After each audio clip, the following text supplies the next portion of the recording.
Hey guys, Axel here. Today's review is going to be about the Moondrop DISCDREAM 2 Ultra. It's a CD player. This is the box that comes with the unit, and this is the device itself. Now, this device is not heavy, but it certainly has a good amount of weight to it, and it stays on your desk.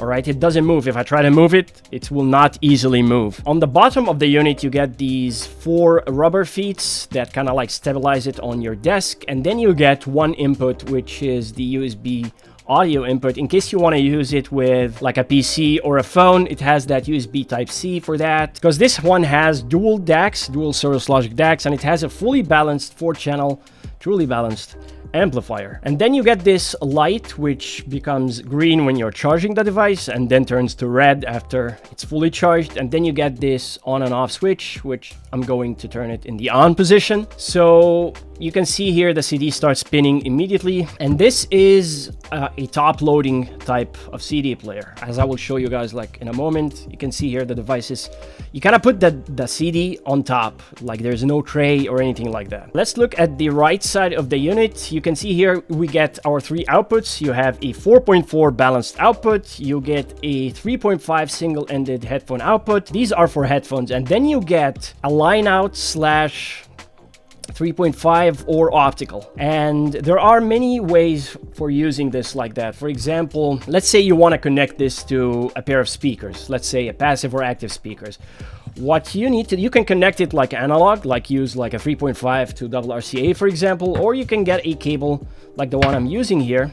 And these 3 outputs work simultaneously at the same time. And if I connect the 3.5 optical, you're going to see now that this kind of light works on now. So the way to do this, for example, let's say if you have a pair of speakers, you can use this optical to connect it to your DAC, and then like go from the DAC to your power amplifier to your passive speakers, or connect it to a DAC and then connect like the DAC directly to your active speakers using the analog outputs. Another thing is if you want, let's say, to use a different dedicated DAC or something to color the sound to your liking, or even if you want to connect it to an amplifier so that you can use a more powerful headphone amplifier. So that kind of works there. On the front, what you get here is a few buttons here that you can see. This is the stop playback button. And then you get the play pause button. When you connect it to PC mode, this stop button acts as a mute button. And then you get the previous song or previous track and next track. These also function as a rewind and fast forward buttons when you use it in terms of CD playback, but it's not going to work as rewind and fast forward when you connect it to a PC. In that way, it will only work to go to the previous song and the next song. And then you get this mode switching button, which looks like a menu button. What it does is kind of like changes the mode of the sound. Like, for example, the mode of the playback. What this does is it will take it, for example, from single loop, like loops the same track over and over, to looping the whole directory, the whole album itself, or you can use it to do the shuffle. And in terms of the volume, you get 2 buttons here, and if you press and hold, it will kind of accelerate. That's pretty much it. So that is it about the walkthrough of the unit. Now, in terms of the sound, I will describe this and say, like, the sound is exactly transparent. That's how I would describe it. Transparent, clear, neutral sounding, but very dynamic and very detailed at the same time. I'm talking even about the USB audio output, because it sounds really neutral, it sounds uncolored, and it kind of lets your speakers, your headphones, your IEMs do the coloring by itself. So in terms of detail, it is a very detailed CD player. It gives you a lot of detail, a lot of dynamics as well. The dynamic range, they say, is like 93, which is very close to the 96 dB limit of CDs. And in terms of format support, it supports a lot of formats. It supports like MP3, FLAC, WAV, AAC, and even OGG. And when you connect it to USB, you can even play DSD up to DSD 256.